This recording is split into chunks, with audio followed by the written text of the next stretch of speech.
boop, boop, boop, boop. What's up, Core? Hey, man. How are things? I don't know. Tired. I'm feeling that seasonal depression or whatever. SADS. Yeah. Yeah. You blew all your money in December? Yeah. Yeah, pretty much. Yeah. January sucks because all my money's gone. Yeah, you blew your whole load in December. The whole wad. Yeah. Yeah. Yeah, a lot of people seem to do that. Yeah. Yeah. Good thing we have 4 jobs to pay for it. That's it. I've got 7 jobs. Thank God we're blessed with 4 jobs. What's going on with me? I honestly am very conflicted because I see a lot of this talk about how millennials are all fucked. And I see it and I'm like, are we? And there are days where I'm like, for sure we are. And then there's other days where I'm like, are we? I don't know. You know what I mean? You're not a millennial. You're too old. But do you know what I'm saying? I'm somewhere in there. I'm a Zennial. Accent? I don't know. Yeah, Exennial. Yeah. No, isn't that just aren't you the thing before? Not a boomer. You're a Generation X. There's Gen X. Gen X. And then Millennial. So Millennial, I think, X. starts around 1985, is it? Or 84? No, 81. Oh, yeah. So 81 to 96. So I'm born 1980. There's this weird 77 to 80 or something that's called Exennials. That sounds made up. It is. Well, I mean, I guess everything's made up. Even time. That's true. Yeah. Okay, interesting. Well, as far as I am a millennial, and I do take issue with people saying that we're screwed. And depending on what day you catch me on, I go back and forth on this one. But it's something I do want to talk about. Let's get into it. Are you going to play the music?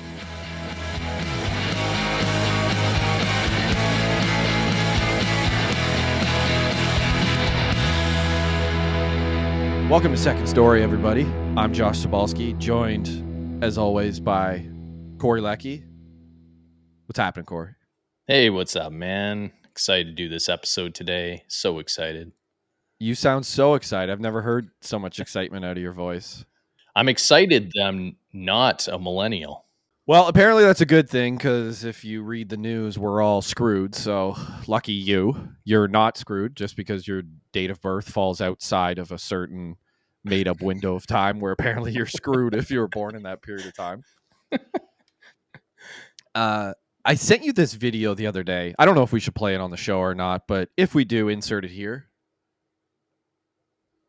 The average millennial is 36 years old. They can't afford to buy the house. So therefore, their future self is poorer. If they think of how much of the stock market they can buy less with their money. They have less savings. They've got debts from university. So they don't have the ability to get out of this trap. And then what we are finding is because of this, they're having to live with other people into their 30s.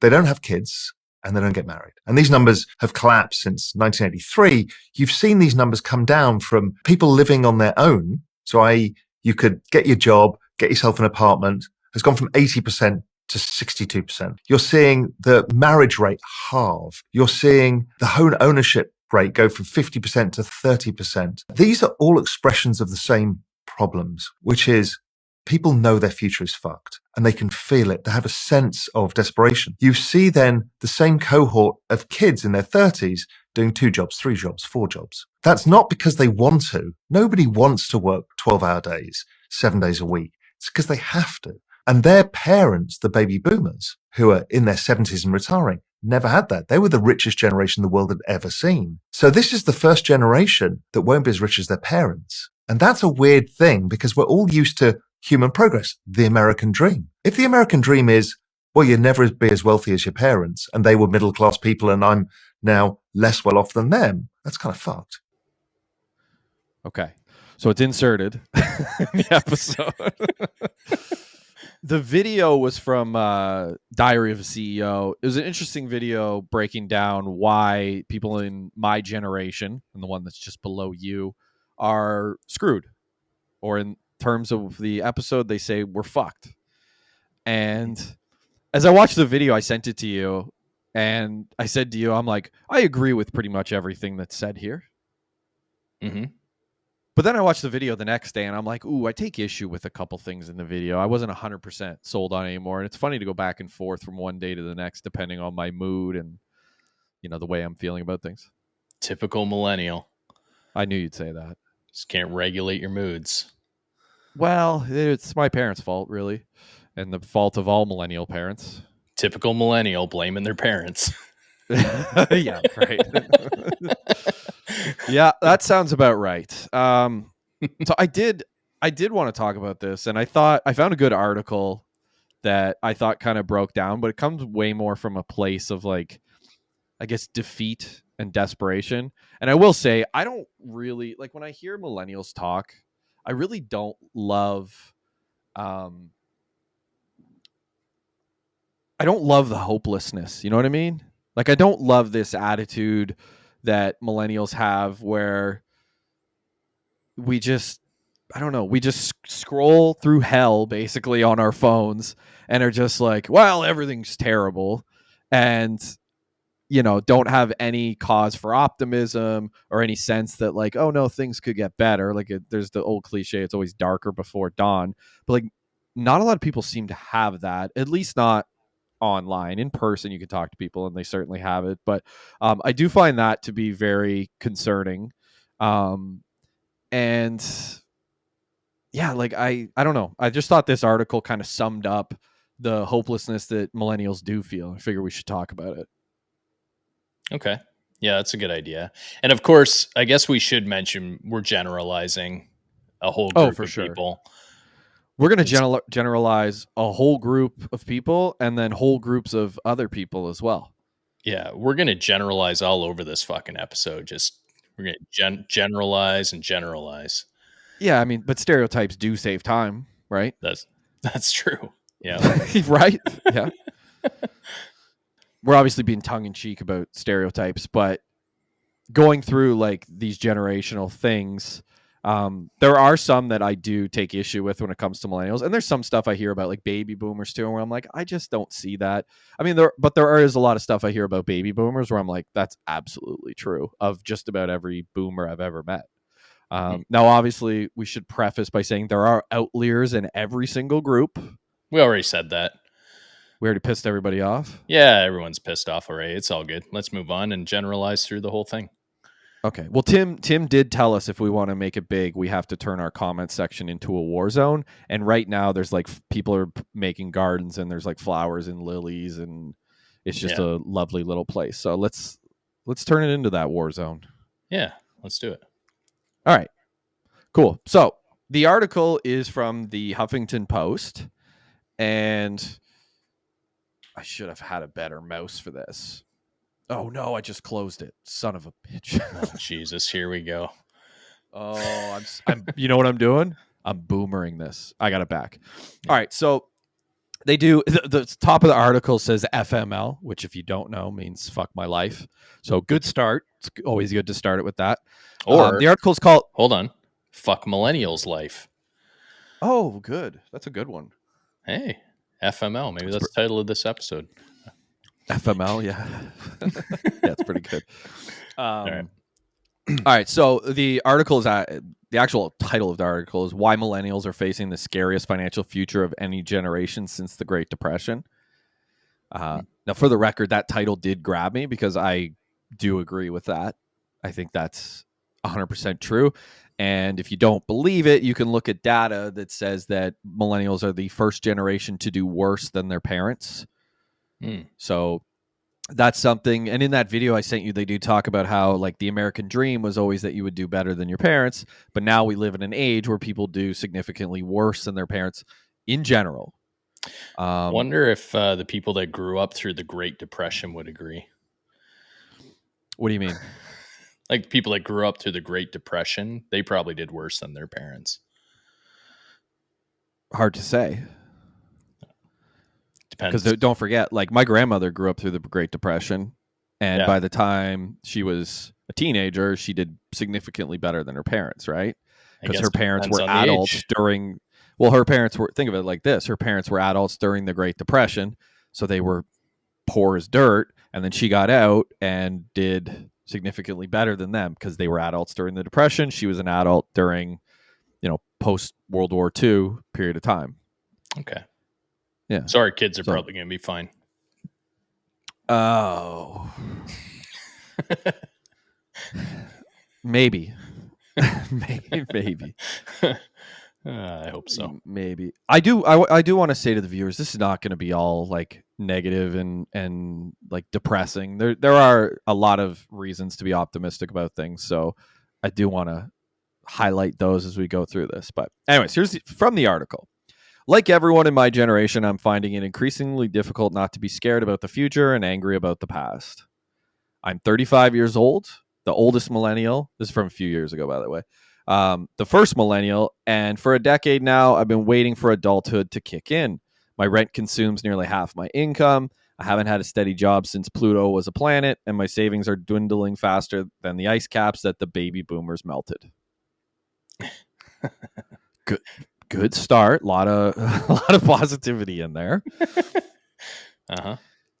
Yeah. So continuing from the article, we've all heard the statistics. More millennials live with their parents than with roommates. We're all delaying partner marrying and home buying and kid having for longer than any previous generation. And according to the olds, our problems are all our own fault. We got the wrong degree. We spent money we don't have on things we don't need. We still haven't learned to code. We killed cereal in department stores and golf and napkins and lunch.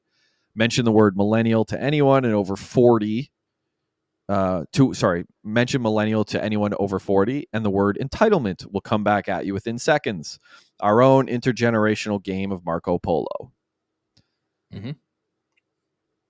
So far I agree with quite a bit of the article, even though I would probably take a less downtrodden tone when talking about it, or at least try to.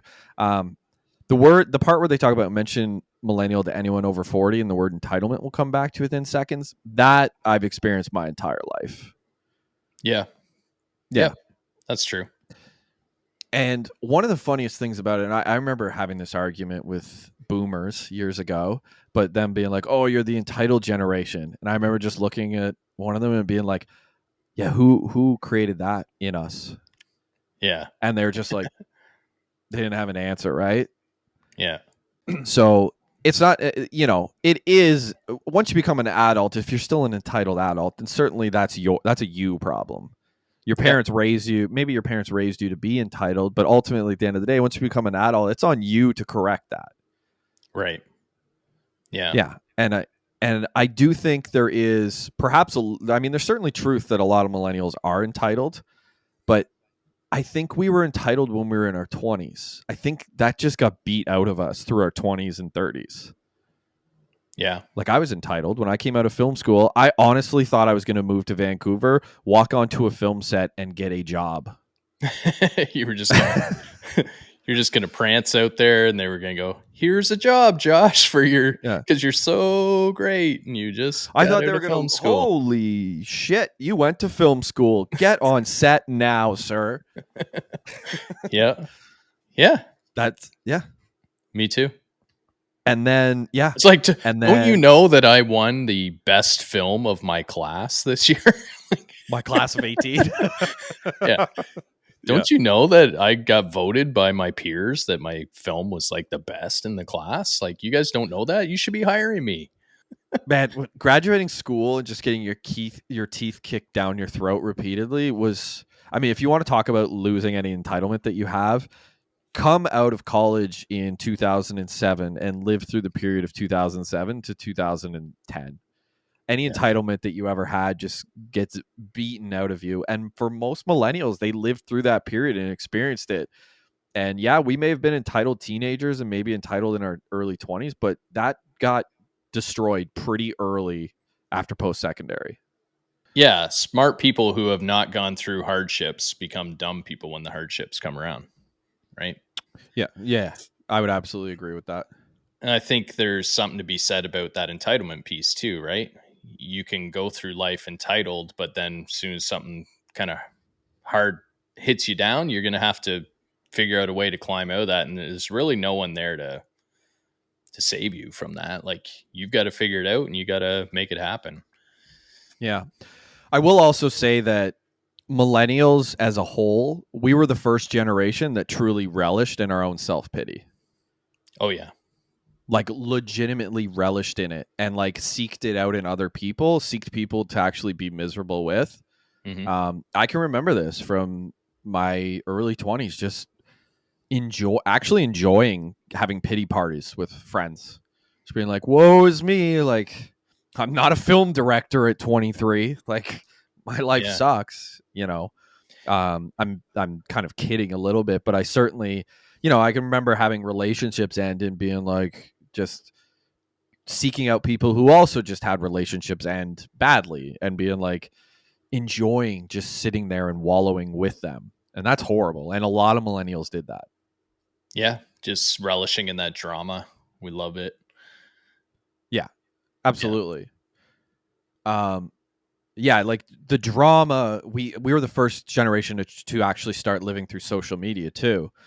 So where people before us, if the one generation, which would have been even just before yours, they caught the tail end of the internet, but the internet was always just shoved in a corner and it sat there, and that was kind of it. Whereas we were the first generation where the internet, it was not necessarily just in the corner of your home. It was like it was at school. Like you could log on to your Facebook, or like we used to be we'd be in the film room and you could go on Facebook or you could go on, YouTube and stuff like that. And we had that ability. And then obviously it entered onto phones a couple of years after that. Yeah. So we were kind of coming out at a time where drama could follow you everywhere. You can really escape it and things like that. So yeah, that definitely played into it as well. Going just back in the article a little bit to earlier in the paragraph, they talk about how all the statistics that more millennials live with their parents, more of them are delaying getting married, home buying, all of those things.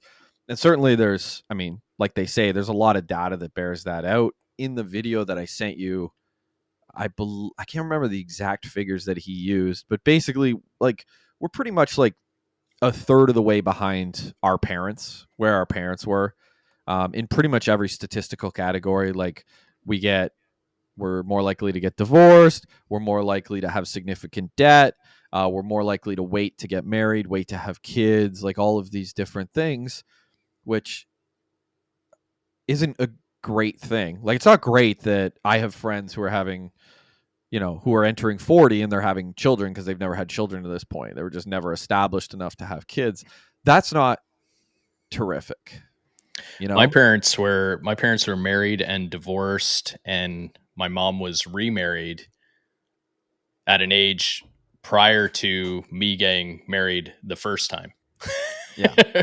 Right? Like, so she was married, had 2 kids, remarried before 30, right? And Yeah. I didn't get married till I was 30. So, Yeah, I was also 30 when I got married, right? Yes.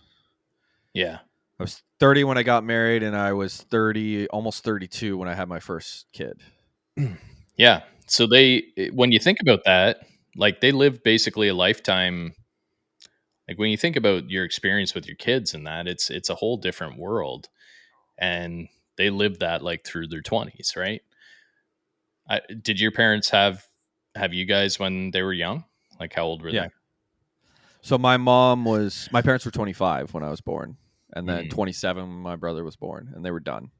My parents yeah. got married when they were 20, bought a house Yeah. at 22. Mm-hmm. At 22, I moved back into my parents' house. Yeah. Yep.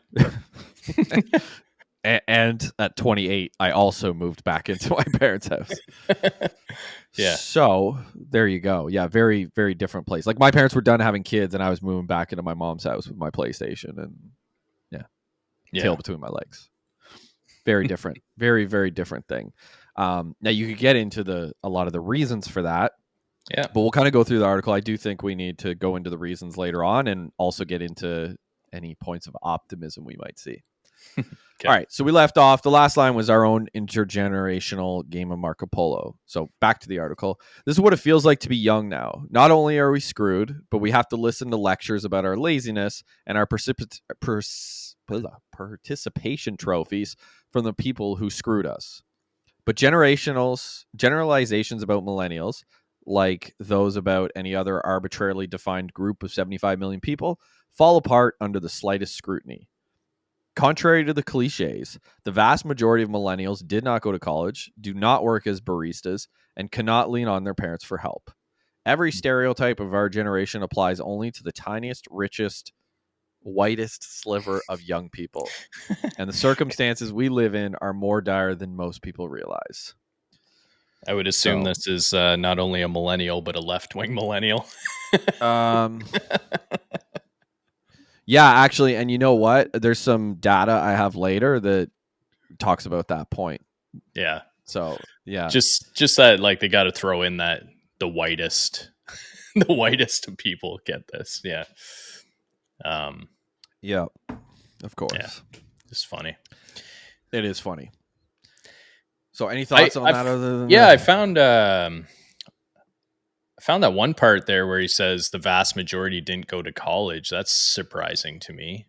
Where's that statistic? Because it seems strange to me that the vast majority of millennials didn't go to college. That doesn't sound right. Yeah, I think it would be the majority, but I don't think it would be a vast majority. I think it would be pretty close to 50-50. I tried to find data on this. It's tricky because this is from a couple years ago. So any data I would find didn't really support what they were saying in the article. I'm sure it's out there, like what they, or maybe it isn't. Maybe there's are just going by their own assertions. But because I don't know anyone in my age group and probably your age group that, like, any of our friends, they all went to some form of schooling, college or university. I can't think or of trade school. Or trade school, which I consider to be college, even though it's more work, like straight into work. It's still schooling. It is like a post-secondary kind of thing. Yeah. My one thing that I took away is maybe they mean university, which obviously then it's the vast majority of people don't go to university. Yeah, sure. That was my one takeaway. So the thing I took away from this is the fact that they're saying we have to listen to lectures about our laziness and our participation God, I can't Holy say that. Jesus Christ. Trophies. Yeah, from the people who screwed us. That's absolutely true. That is something that we had to endure all through our 20s, is how we were all lazy. Mm-hmm. And yeah, despite how hold on, I can't talk now. Despite how hard we actually worked, right?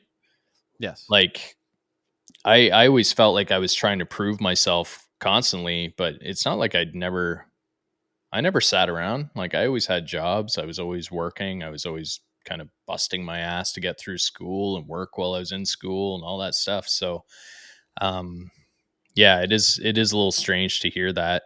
Or it's not strange to hear that. It's true. Like, you always got labeled as like lazy, but at the same time you're working your ass off, like, constantly, multiple jobs. Yeah, in a lot of cases. I will say, like, in my early 20s, I never worked more than one job at a time. I worked a full-time regular job, and then eventually I realized I was going to have to start doing stuff on the side if I wanted to grow the career I actually wanted. But in my 20s, I just worked a regular job and lived my life. Much like my parents did. Like, my dad didn't have two jobs. My dad didn't chase a career on the side. My dad went to work, and my mom stayed home with us, and that was their life. And our life wasn't that. The life we got to grow up in was not that at all. It was very different. Yeah. I think mine was maybe a bit of a different situation because I moved out when I was 18, but so I always had to kind of bust my ass to make ends meet. The people that did stay at home and live with their parents, yeah, maybe it's a little different. They just had jobs, but didn't really have that extra added piece where you had to pay for rent and that kind of stuff, bills. Yeah. Yeah, and you went to college for 9 years, so you obviously were doing that as well. That's true. That as well. Yeah. That's maybe something else to talk about, is like this generation, like you were talking about your dad, he just got a job and kind of worked all the way through. Our generation didn't do that. Like, we bounced around, we changed majors, we went from this school for this profession and then dropped that, went to this school for this profession, worked this job, we worked that job. Like we couldn't do that.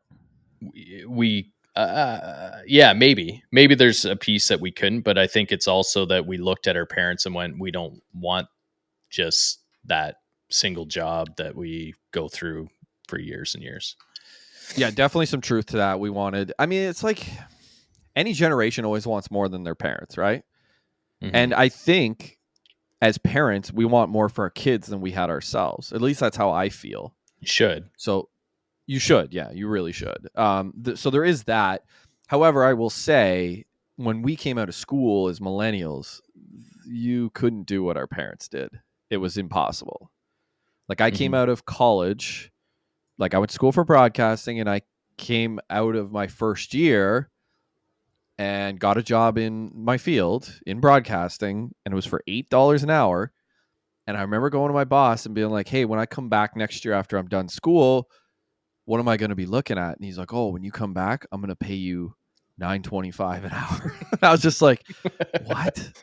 Like I looked at it and I was like, I'm going to go to school for a year. I'm going to come out, like at that point it would have been $15,000 in debt. I'm going to come back to this town and I'm going to make like $400 a week. Not even, it was like 35-hour work week. So what is that? It's like I was going to make like $325. I was going to make $650 before taxes. So like I was going to make $1,000 a month basically, and I was going to be $15,000 in debt. Yeah. And I was like, that's what I was staring down. And then I remember just being like that's horrible. Now, people will say, oh, our parents had to do it. And I will say this. My dad went to college in the late 70s and early 80s. My dad went to school. My dad came out of school with $800 of debt, and he walked into a job where he made $550 an hour. Yeah. With $800 of debt. And keep in mind, it was like 1980. So $525 was significantly more money in 1980 than it was when I would have come out of school in 2005. So that's what we stared down. Mm-hmm. And then if you were later and you came out of school 2007, 2008, there were no longer full-time jobs. It was, hey, take this 3-month contract job, and then, oh, no, we're not bringing you back after the 3 months. It was a lot of that. So that's what millennials had to face down. Yeah, because we hit that recession, market downturn. All the businesses were getting rid of their full-time employees, trying to switch them to part-time, trying to switch them to contract, freelance, all that. Yeah, try to get out from under like benefits and pension plans and things like that. Yeah. Mm-hmm. It was there was certainly a massive shift in how people rewarded their workforce. It changed pretty dramatically.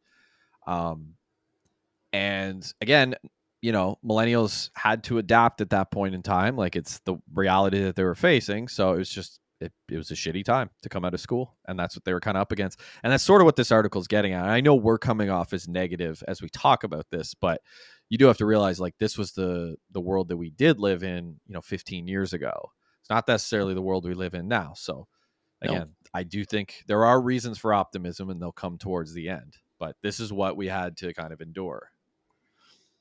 Now, to the point I just made about student debt, in the article they say on average, students have taken on 300% more student debt than their parents. Mm-hmm. So I took on, when I graduated from college, I'm ashamed to say I was about $45,000 in debt when I finished school.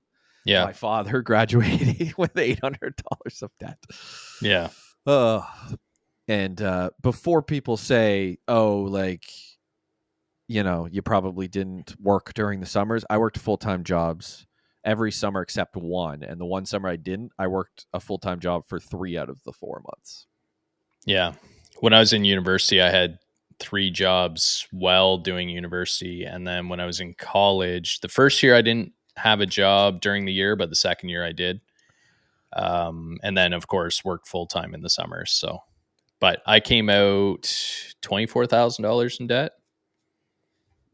Not bad. But I also ate off of everyone else's plates in the cafeteria and different stuff like that. Like I was so skimpy with my money. Yeah. That $20,000 difference is me feeding you for 2 years of college. Yeah, that's right. Yeah. I ate $20,000 worth of your meal plan. Yeah, pretty much. Yeah. Something like that. By the way, you owe me $10,000. Yeah, We'll no just split problem. the difference on that one. Yeah, we'll split the difference on that one. We make that easily off this show, so it's no problem at all. Oh, that's pennies for this show. Yeah, that's I mean, that number is based on calculations from a decade ago. Mm-hmm. So that number is from 2013 statistics based on average between 1980 and 2010. So that almost fits exactly in line with when my father graduated, which was around 1980, and I graduated around 2007. I guess in 2007. Yeah. So falls right in line. Yeah. So that's obviously a massive setback. People say, well, you took the debt. Yep, sure did. And everyone around me who was an adult and supposed to be smarter than me convinced me it was a good idea. So make of that what you will. Well, and I think those adults were convinced too that was the right path, right? Like our parents had been convinced that our kids had to go to school, and I'm seeing that same cycle now. Like, I see it too. Yeah. And I struggle with that one with my own kids because I'm just like, yeah. Anyways, well, that's another whole discussion around education, which we've had a few times. Yes. Well, you and I have had it a bunch. I struggle with that one too. All right. So the next statistic in the article is millennials are half as likely to own a home as young adults were in 1975. No, we're not young. We're not young adults either, right? No. Millennials. We're old. Like not old, but we're in our late 30s. A lot of us. Yeah. Or 40s. Yep. Absolutely. So the amount of people I know who don't own a home is like staggering for our age, considering that my parents owned a home at like 22. Mm-hmm. And my mother wasn't working. Or I guess she was at the time, but shortly after she wasn't. So my parents bought a house on one income in the 1980s. And not a great income by 1980 standards, like a very middle of the road income. Like just imagine somebody today buying a home with a average income. Like what's the average income in Canada? I don't know. Like 60, is it even 50 grand a year? I'm is not it 60? Sure. Yeah. I don't actually know, but I can't imagine it's more than 60. But just imagine trying to buy a home on that like nowadays. Well, you couldn't. You wouldn't qualify. No. Yeah, this 3-bedroom townhouse is $710,000. Yeah. Okay. How much you collecting, sir? I make $53,000 a year. Yeah. My first home was a semi, and that was in 2008. I bought it, and it was $88,500 in my area, in Sarnia area, Petrolia. Yeah.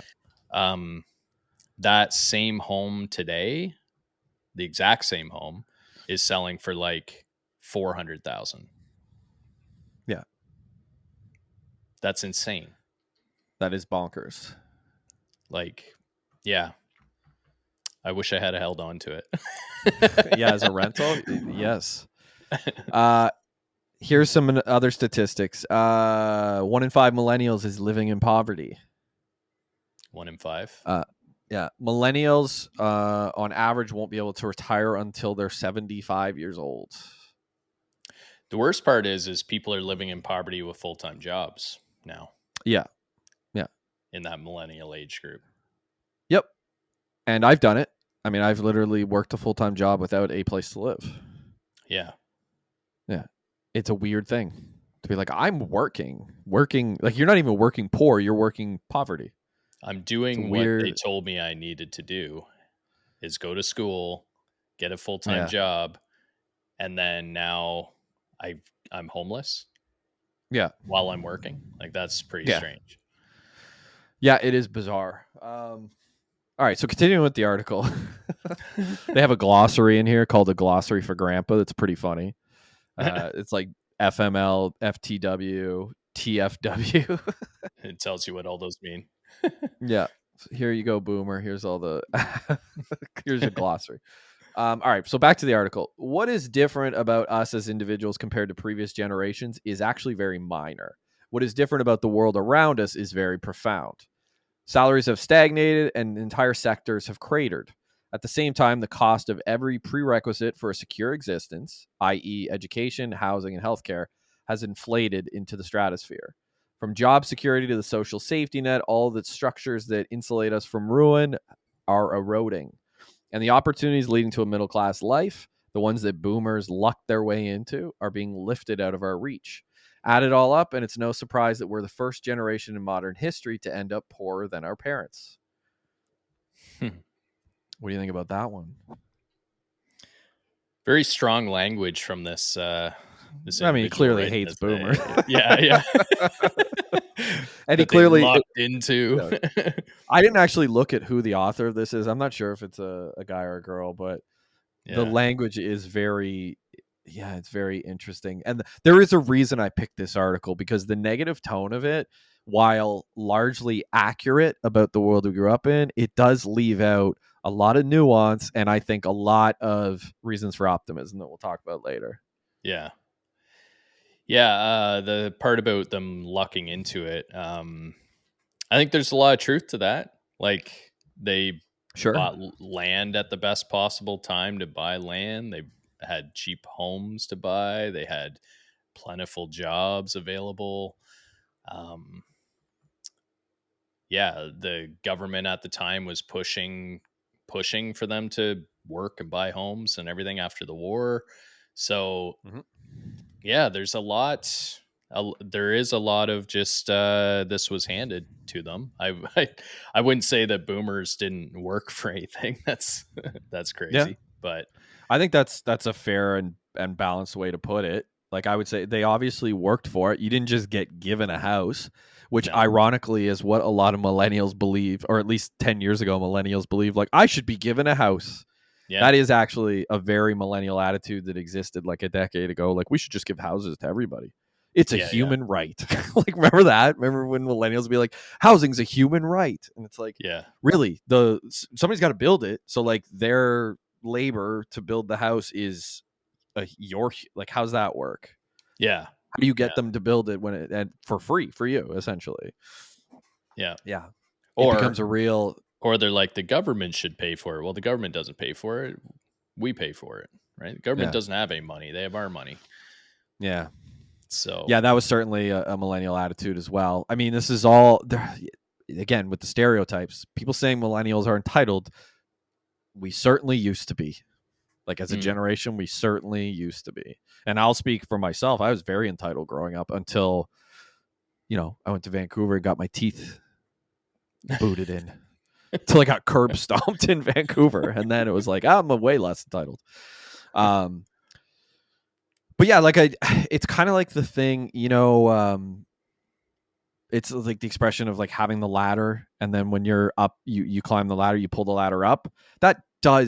I certainly felt that was the case with like a lot of the generation before us. I was like, oh, like they had the ladder and they just pulled it up on us. Or they made it like increasingly like you had to jump higher to reach the bottom rung of the ladder. That was definitely a way that I felt. And I do still think that there is some truth to that. But like, at the end of the day, like, it wasn't the entire baby boomer generation that like put this world into place. It was the baby boomer elites that really did a lot of the damage that has sort of made the idea of middle class life very unattainable for millennials. So agreed. Back to the article. This is why the touchstone experience of millennials, the thing that truly defines us, is not helicopter parenting or unpaid internships or Pokemon Go. It is uncertainty. Some days I breathe and it feels like something is about to burst out of my chest, says Jimmy Matzinger. I'm 25 and I'm still in the same place I was when I earned minimum wage. 4 days a week. She works at a dental office. Fridays she nannies. Weekends she babysits, and she still can't keep up with rent, car lease, and student loans. Earlier this year, she had to borrow money to file for bankruptcy. I heard the same walls closing in anxiety from millennials around the country, from the income scale, from cashiers in Detroit to nurses in Seattle. Now, again, this is an older article, so it's tempting to look at the recession as the cause of all this, the great, they call it fucking, from which we're still waiting to recover. But what we're living through now and what the recession merely accelerated is a historic convergence of economic maladies, many of them decades in the making. Decision by decision, the economy has turned into a young people screwing machine, and unless something changes, our calamity is going to become the country's. This very much applies to Canada as well, if you're Canadian. Mm-hmm. So thoughts? I agree with all that. Yeah. So I thought I the do. decision by decision, the economy has turned into a young people screwing machine. Mm-hmm. I find that line to be interesting. Again, like this person clearly has a disdain for wealthy older folks, we'll say. Yeah, I think you got to take some ownership too. You Mhm. know, like it's almost like, well, if the economy wasn't doing this to me, the economy's not a person. You know, like the economy's a piece It's of free. the It's free trade. It's supposed to yeah, be free trade. yeah. So you've got to figure out how to work around that. When the economy's bad, there's ways to capitalize on that too, right? So I think this person is unfortunately sounding like a typical millennial. I don't want to I don't want to throw that out there where they're blaming every outside force, which there is a lot. I'm not denying that from this article. There's a ton of like outside pieces that are just happening to them. But at the same time, like, pull your socks up and Oh God, the bootstraps. pull your Are you gonna bootstraps. bootstrap it? Yeah, no. All I'm saying is, like, you know, use those things, I guess, as an opportunity to grow and kind of make your own world, which I think No. that's where a lot of millennials are now. This is written, what, 4 or 5 years ago? No, I think it's closer to a decade ago. Oh, really? Okay. The video I sent you is from like last week, but the Hmm. article I pulled this one. I've looked at a bunch of articles. This one I pulled specifically because I do think it captures the essence of what millennials felt Yeah. as we were entering into our 30s, and now we are in our 30s, and this is why we get to the calls for optimism later Yeah. on that we'll talk about. Because I think it's extremely unfortunate what's happening, and especially like pricing on houses and all this different Mhm. stuff. But we're also you'll hear a lot of millennials right now, especially the social media ones that are making a business on social media, are saying like we're in the best time of our lives to be able to make our own way. Yes. So Yeah. there is that aspect of it too. And I Yes. think maybe that grew out of a lot of the hardships after 2008. Yes. Yeah. So I will say that, like, when we were younger, the economy was 100%, like, not 100%, but it was largely rigged against young people, in every way you could imagine, whether it's like you were talking about the housing market, the ability to, like, this is what I always found funny.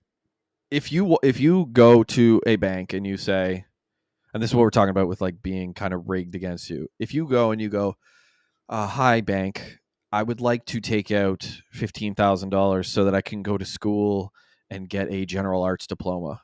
They'll go, absolutely, here's your $15,000. Mm-hmm. But if you go to the bank and you go, hey, I have this business idea and I'd like $5,000, please. My business idea, I believe that it can grow. This is the idea. I want to create whatever. Like, I want to create a system that uses your shower gray water in your toilet. The bank would laugh you out of the building. Yeah. Even if you went there and you said, I'd like $100, please. The bank is going to laugh you out of the building. Yeah. But yet they will gladly hand you triple the amount of money for something that is far less useful in the real world, or far less likely to result in you making money.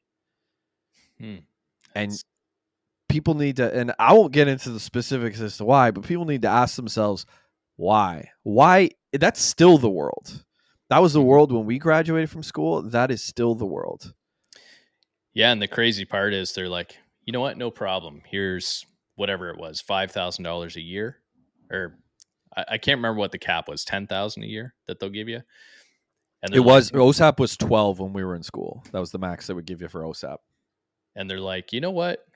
You only have to pay these extremely small minimums, no interest. You don't have to pay any of the interest until you get out of school. In fact, you don't have to pay it till a year after you get out of school.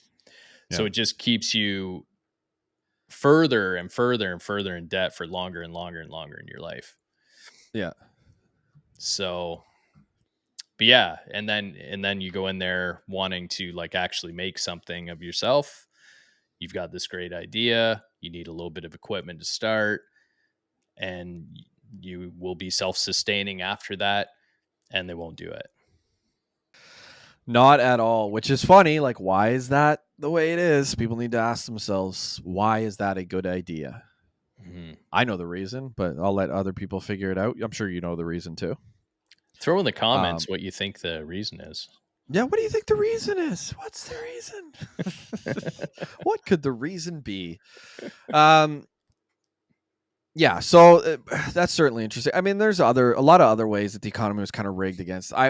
This is going to be super unpopular, but you just look at something like, I don't want to name names, but like a type of social plan that transfers a whole pile of money from the young working people to older not working people.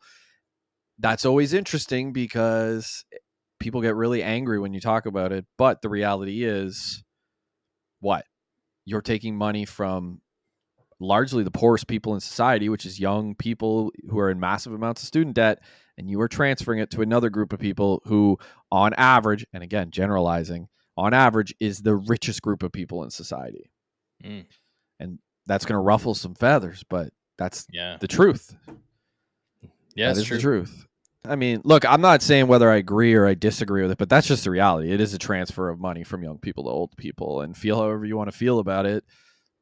When you're talking, like when you see a millennial complaining like, oh, everything's rigged against me, it's tough to really argue with them. Yeah. So continuing on. Hold on. They have this weird animation that I got to get through. All right. Come on.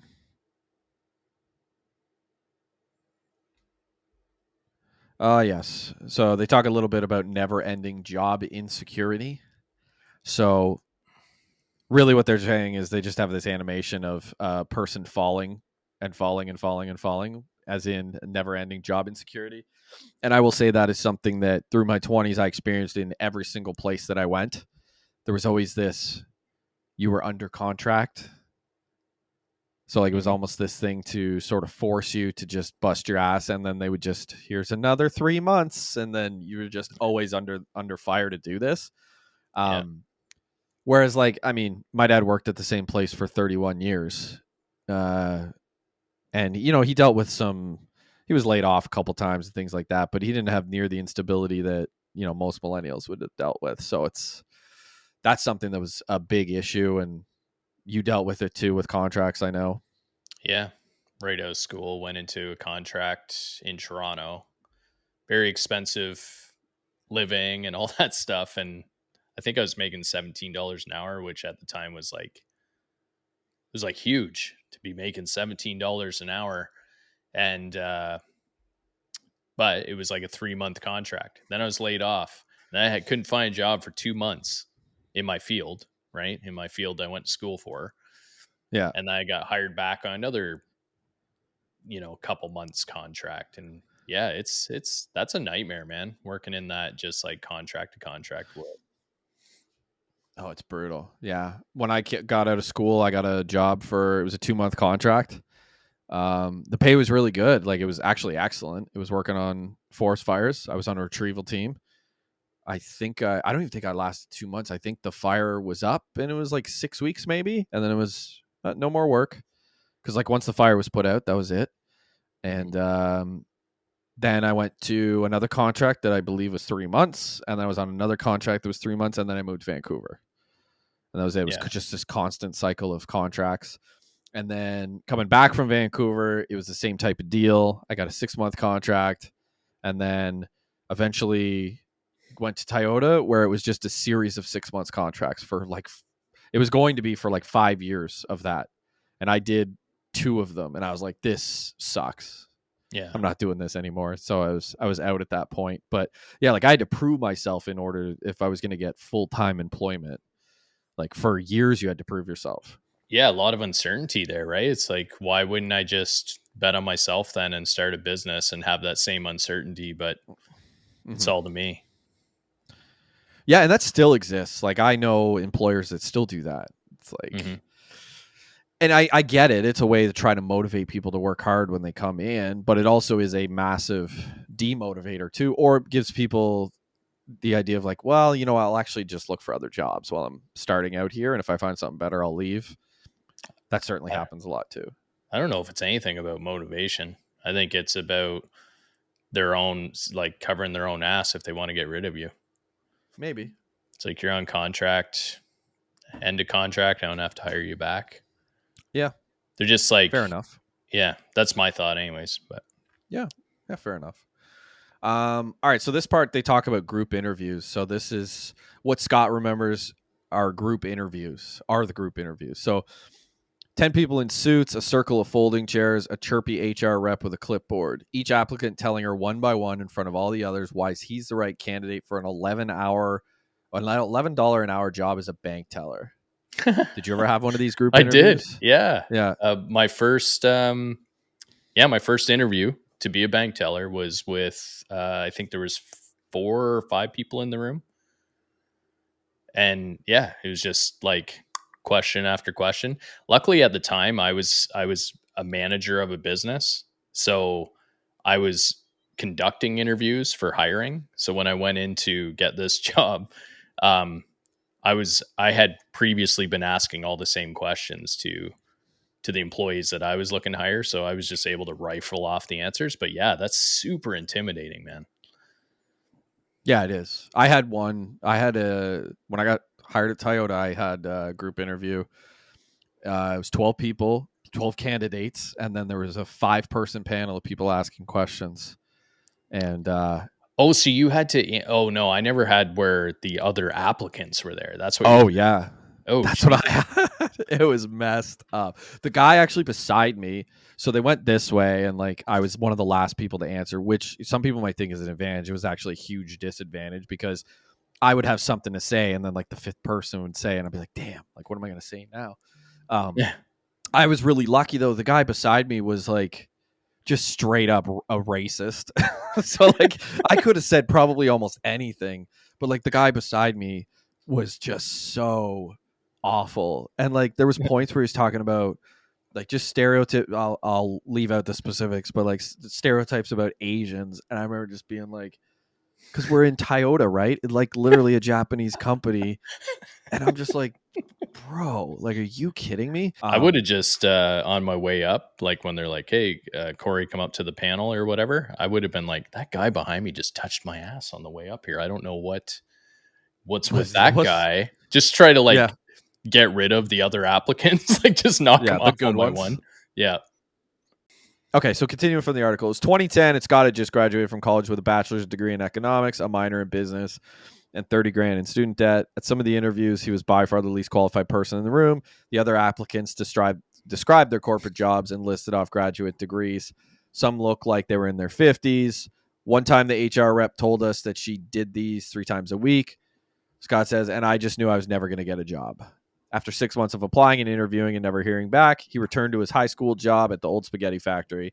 After that, he bounced around, selling suits at a Nordstrom outlet, cleaning carpets, waiting tables, until he learned that city bus drivers make $22 an hour and get full benefits. And he's been doing that for a year now. It's the most money he has ever made. He still lives at home, chipping in a few $100 every month to help his mom pay rent.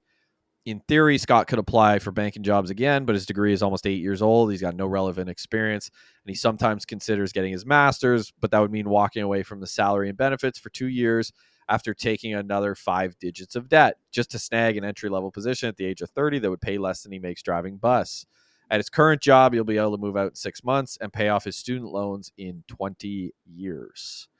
There are millions of Scots in the modern economy. A lot of workers were just 18 at the wrong time, says William Spriggs, an economics professor at Howard University and the assistant secretary for policy at the Department of Labor. Employers didn't say, oops, we missed a generation.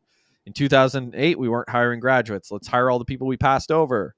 No, they hire people from 2012 or whenever.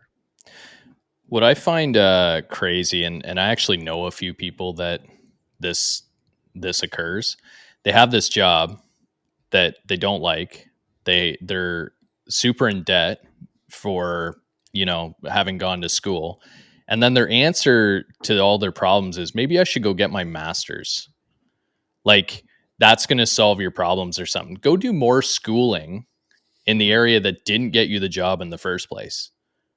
I actually know like Yeah. 3 people that have said that to me. They're like thinking of going for my master's when they're like already in that field, already working in that field with the salary. The master's isn't going to get them much more except debt, but it's like they're addicted to that. Like, I want that letter or that piece of paper.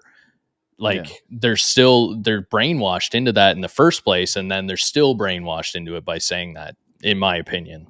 Maybe I'm wrong, but I don't think so. Oh, I've definitely seen people do it, and I've heard a lot of people talk about doing it. And yeah, I mean, to each their own. But I did it. I mean, I went back to college after film school, and I was slated to go back for longer, and I thank God I didn't, because I would have ended up in something else that I would not have liked, and it would have been just a dead end career for me.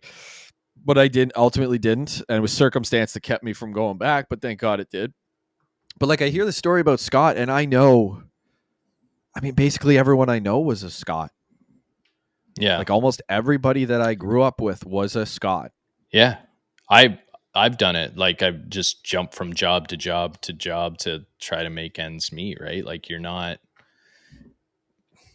definitely not in your field. Like, it wasn't until I finally left all that and started my business that I'm somewhat in my field. I'm still not 100% in what I set out to do. I don't know. Yeah. I mean, the smartest guy I knew growing up. Thanks, man. Oh, you're going to like this part. The smartest guy I knew growing up did this, went to school, got his master's, and ended up working at a bank. And I remember at one point him being like, should I go back to school? And I remember all my friends being like, no. Like, nuh-uh. For what? Unless the only reason I would ever say, yeah, you should, is if they say, I'm thinking of going and doing like an apprenticeship for like, just to be a welder or something like that. Like, if someone said that, I'd be like, yeah, do that, because you're going to make a lot of money and you're going to have a lot of free time. Yeah. Have at it. Yeah, that would make sense. It's funny, like, it's back to the whole banking thing, like with starting a business, going to school. Just so much easier to go back to school than it is to try to start a business. Like, even if you're looking for money, you go, hey, I'm going to school. Oh, yeah, all the money in the world. Yeah, I'm thinking about starting a business. No. Well, Nothing. even so, let's not even talk about from a bank loan standpoint. The person is willing to put out all that money to go to school instead of just putting out all that money to start a business, right? Like, take that 20 grand or 50 grand, or I don't even know what it is now. Take that 50 grand that you were going to put into your master's and put it into yourself. Like, just put it towards something that you're going to do, that you can offer.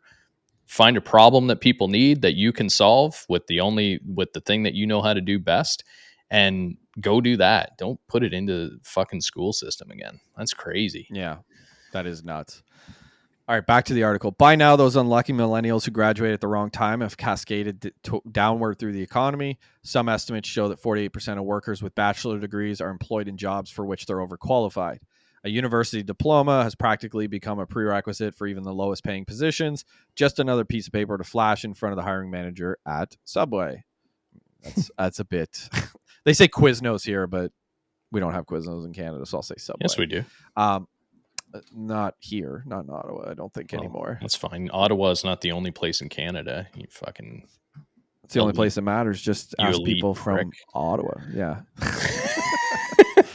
That's not what we're talking about. But the real victims of this credential inflation are the 2/3 of millennials who didn't go to college. Since 2010, the economy has added 11.6 million jobs, and 11.5 of them have gone to workers with at least some college education. In 2016, young workers with a high school diploma had roughly triple the unemployment rate and 3.5 times the poverty rate of college grads. So here's something that I think is different between Canada and the US. In Canada, people do go to college, even if you're incredibly poor. You will go to post-secondary as long as you have the marks for it. Getting money to go to school is incredibly easy in Canada. OSAP.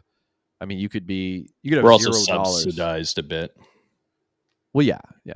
Like our schooling subsidized compared to the US. Mm-hmm. Yeah, it's not like you're not paying $30,000 tuition where you might pay, $10,000 now, I think. Yeah. 30 is probably cheap in the States now. It's probably more like 50. Yeah.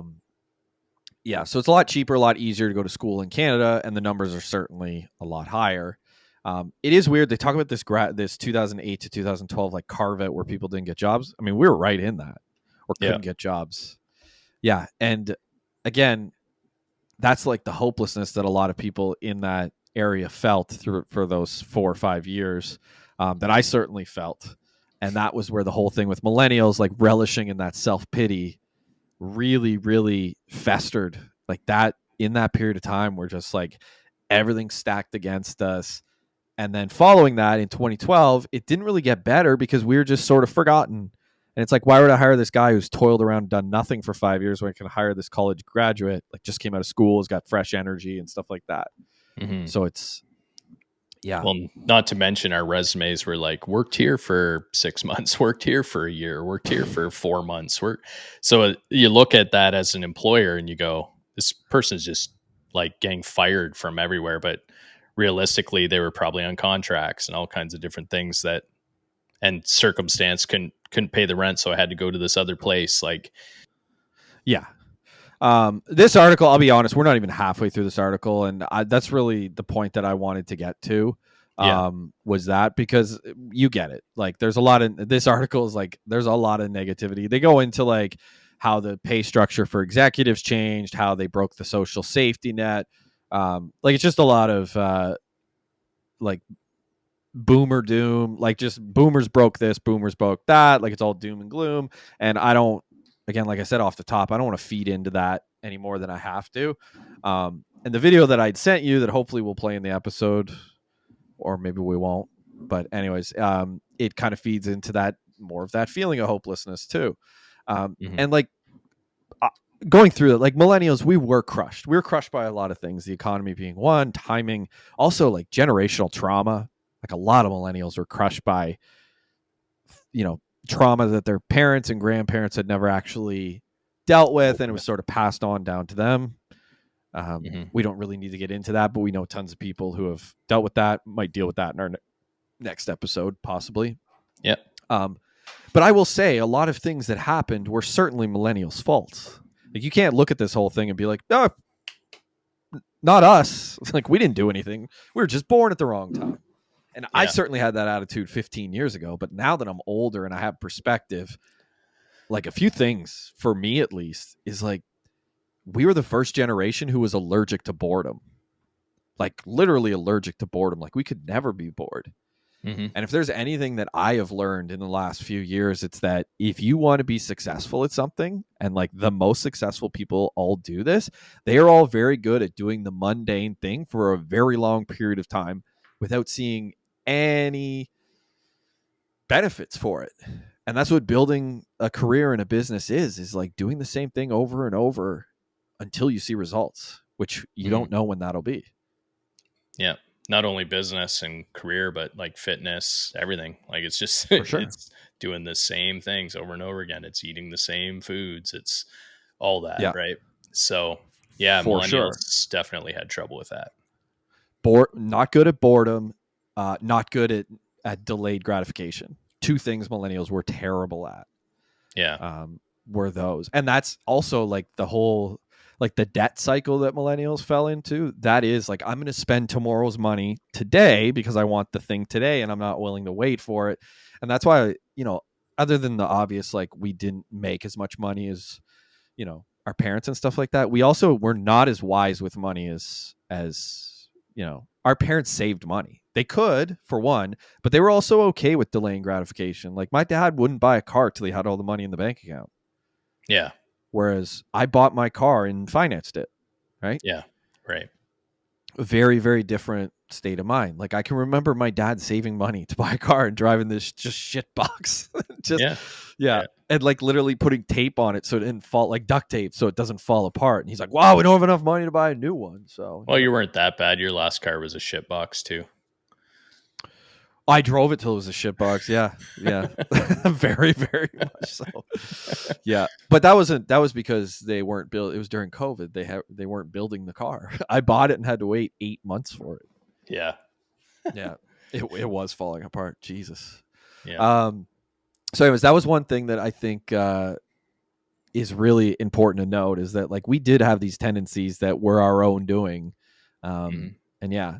Now another thing I'll say too is we were very, was weird to say about millennials, but we were very risk adverse. Still are, really. Scared. Like, it's hard to. Oh, for sure. Mhm. Even us, like we talk about this a lot about like taking risks, but we're still pretty risk adverse. I think both of us are.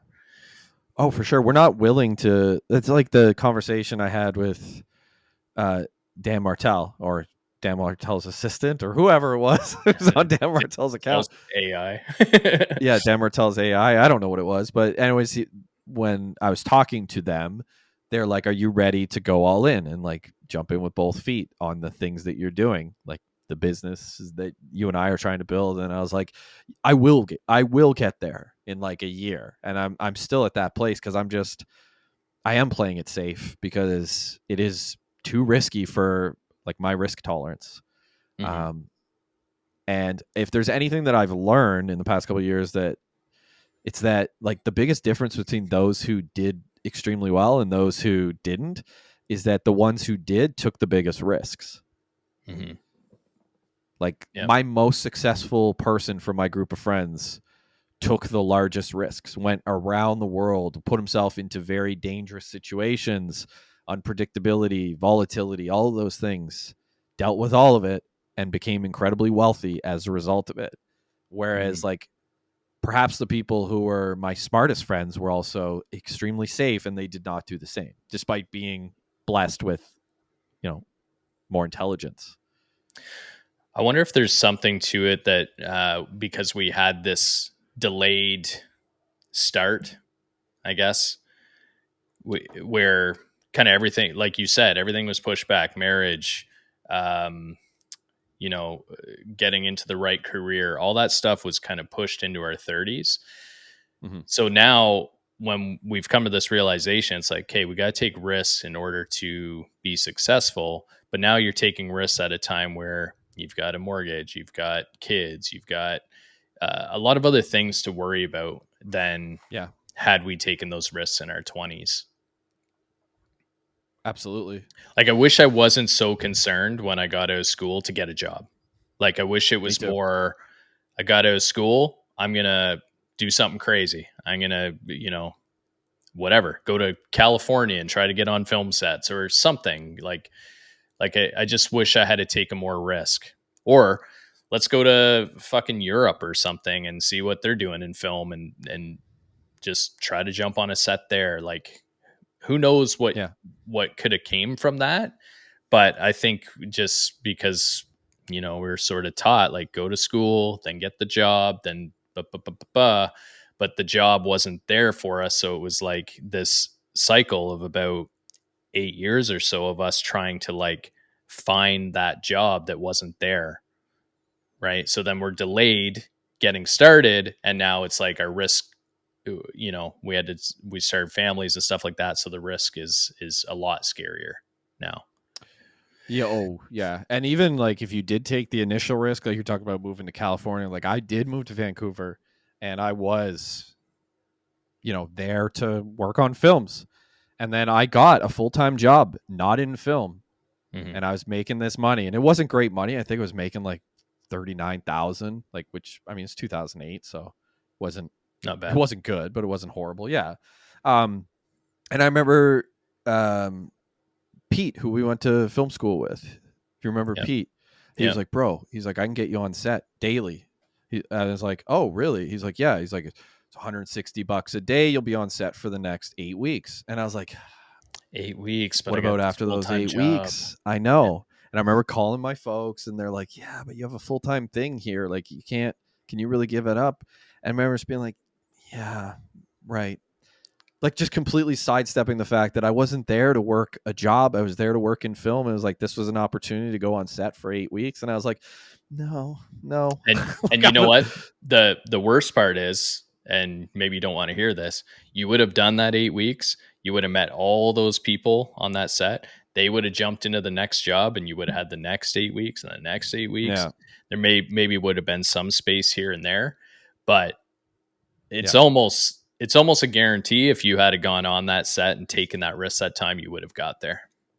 For sure. And you know what? Looking back on it now, like I have had that thought many times, but looking back on it, it all worked out for me. Like I moved home, met my wife, had my kids. Like it was all great. Everything's been great. Sure. But I know there were people out there with me in Vancouver that had a very similar opportunity and in very much the same way did not take the leap, and their lives have not worked out as good as mine or anywhere close to as good as mine. They don't feel the same way about it that I do, where I'm like, worked out for me. Their feeling is like, I messed up there, like, and that's really thrown everything in my life out of sorts, because I didn't take that. I didn't take that risk. I tried to play it safe, and it screwed me. So I guess the learning from that is and what we would like to impart on anyone that could possibly be in their 20s listening to this episode still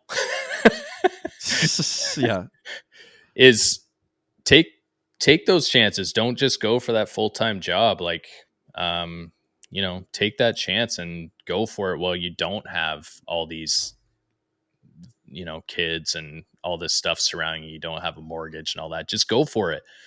Like, just go and try it. And what's the worst thing there? You work for 8 weeks and then you're looking for another liquor store job. Like, yeah, exactly. So I keep saying there's cause for optimism, and this is where I want to talk about this in the last few minutes of the episode. I believe that there is cause for optimism, and I'll tell you why. So, like, I'm not saying that like going through this was the greatest thing that ever happened to millennials, but going through this period was certainly a good thing for, I think, a lot of millennials. And I'll say this why. Every generation is going to face, almost every generation has faced some type of adversity, like whether it be the Great Depression, the World Wars, wars in Vietnam, all those types of things. Like, there's always been something. For the generations behind us, it's like the pandemic, stuff like that. For us, I believe this was our war or our pandemic or what have you, was this period of time where we weren't able to sort of take the next step with our lives, and we got held back, and we had to go through this period of immense suffering.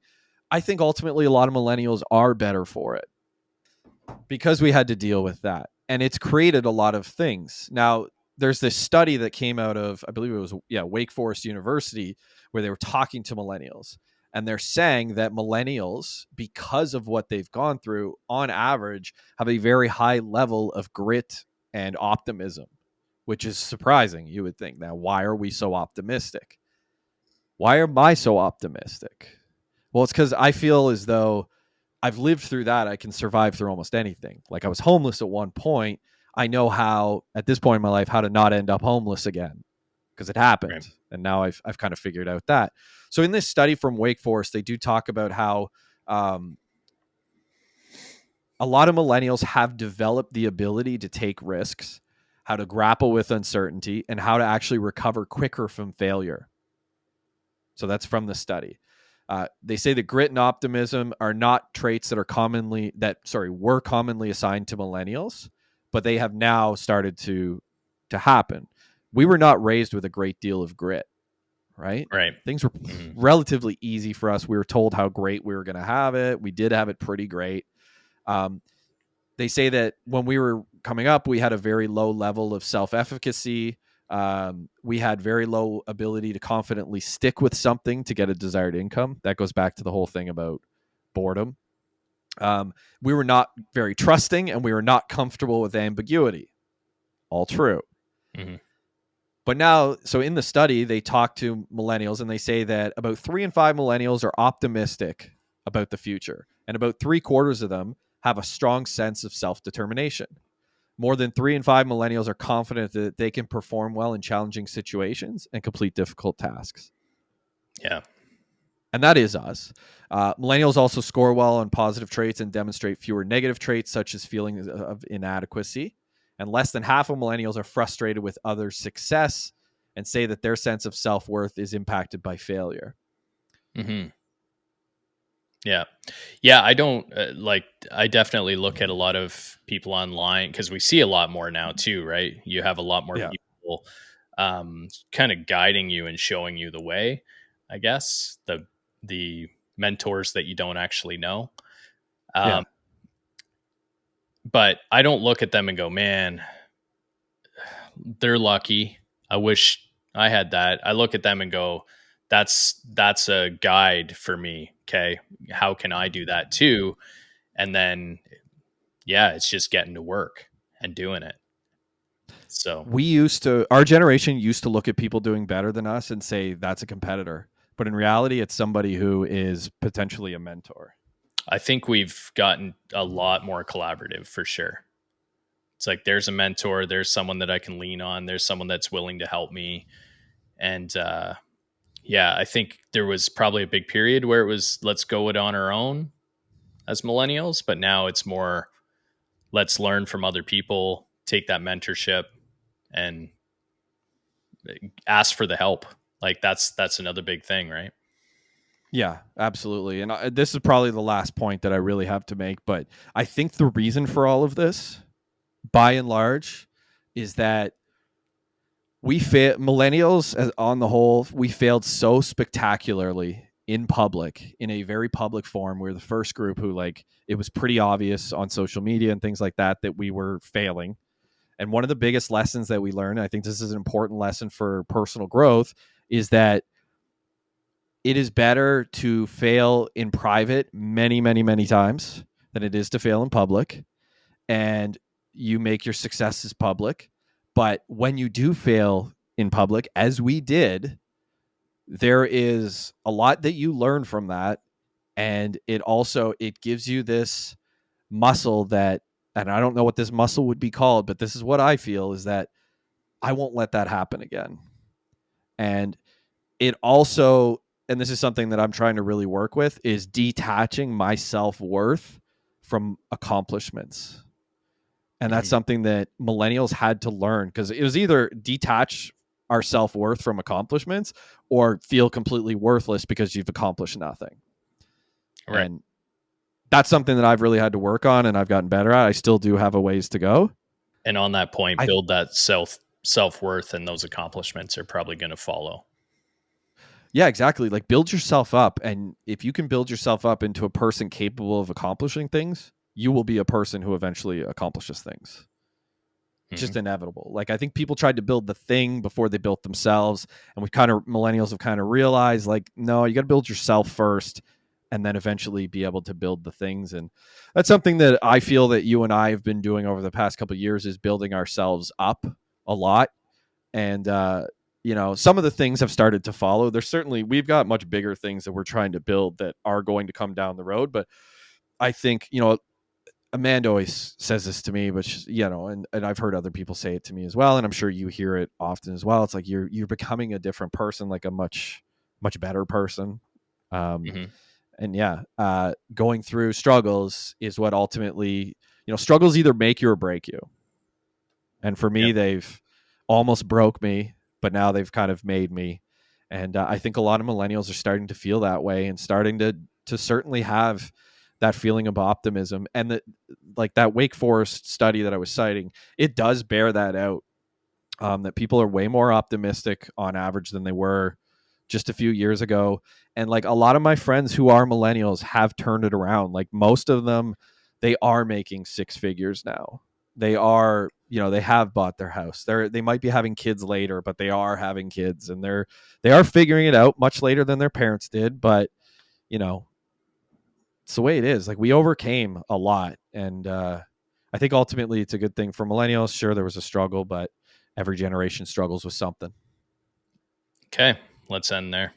All right. Thanks, everybody, for watching. Watch on YouTube or wherever you get your podcasts and things. And if you haven't already, please subscribe to our Instagram.